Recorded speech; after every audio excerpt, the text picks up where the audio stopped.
And I would be remiss not to mention the patron saint of second movers, Steve Jobs, co-founder and longtime CEO of Apple. Jobs may have been the most famous and most successful second mover, but only after experiencing his own second mover slap in the face in the form of Microsoft Windows. See, Apple released the first Mac in 1984 to huge fanfare and publicity.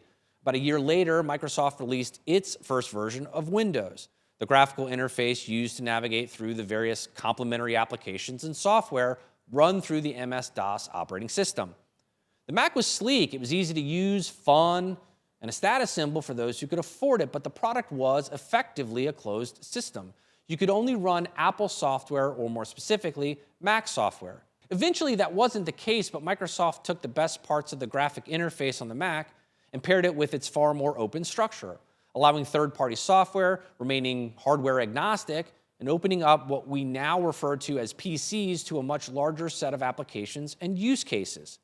Now, I have no idea if Windows cleaning his clock had any bearing on the absolute tear Jobs went on between '98 and his retirement in 2011, but this is when Jobs cemented his legacy of proverbially bitch-slapping incumbents across the consumer landscape.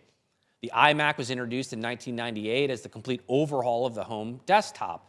It had an all-in-one chassis, it was sleek, powerful, and extremely fashion-forward. If PCs were for accountants and data processors, the iMac was for everyone that wasn't a dork.